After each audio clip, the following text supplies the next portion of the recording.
Hey, John Frios here for WhistleBiz.com. Thanks for tuning in again today. Today is part 15 of our pod series, Passion, Ownership, and Dedication series. We're wrapping up that series this week.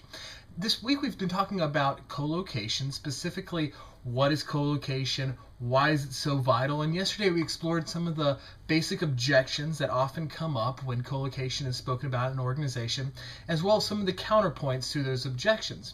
Today we're going to talk about some of the big sweeping changes, as well as all the way down to the smaller incremental changes that we can make around creating co-location within our organization. There's lots of ways to do this, but I basically just put out a list of 8 here, starting with the biggest. So let's start with the biggest. I was at a large company about 5 years ago that just started doing this. Basically, this is the biggest sweeping change.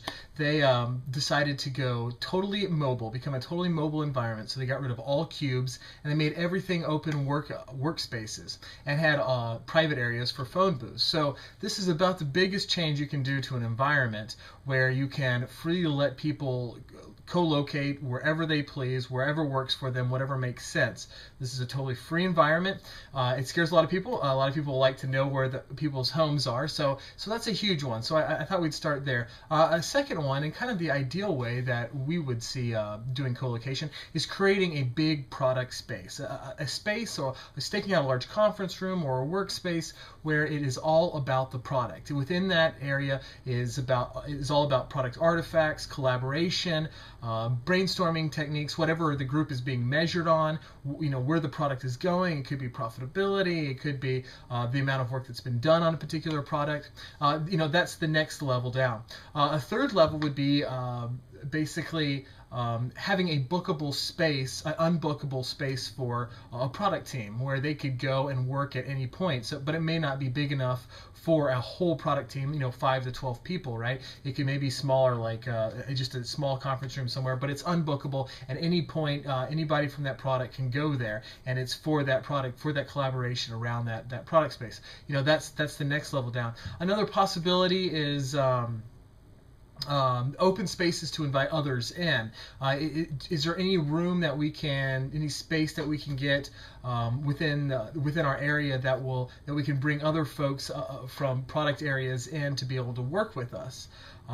If there's not, if let's say we have absolutely no space, which is frequently the case, usually people are just screaming for space before there's more to be given. If that's the case, then we could do what I call musical chairs or musical cubicles, right? Where we're able to move folks out of their discipline-based areas of sitting and actually sit, co-locate around the product. So have the designer from this area and this person here and stake out an area of cubes that are all about a particular product. Raise some flags, let everybody know what that group is about. A next level down is, let's say you can't get any buy-in on moving folks around, being able to spend time together in a co-located fashion. Then another great thing to do is to try to do a pilot program where you go probably at whatever the most important product is within the organization and say, listen, I understand we don't have full buy-in on this at this point, but could we just do a pilot program and be able to measure that pilot to be able to say how much, if it makes sense at all, to be able to try to continue to do co-location within the organization. And then finally, if all else fails, a great thing that we should be doing anyways as product groups is being able to have the tools in place that allows us to collaborate. If we can't collaborate face to face, and that's unfortunate, we can't make even the incremental steps to go in that direction, then let's at least get Skype sessions going where we can all jump into an ongoing Skype conversation at any point. Let's make sure we have email aliases out there so everybody is blasted about a particular update on a product and the communication becomes simpler because of that tool. Or having a document repository. Some people use SharePoint, or you could do something as simple as having Google Docs, if you don't mind Google saying everything. And so there's ways to be able to collaborate even if it can't be face to face. It's unfortunate, nothing beats face to face, but if not, we can get some of these tools in place to do that. So that's it for today, and that's it on co-location. Please let me know if you have any questions or any updates. Have a wonderful day. Thanks so much. Bye.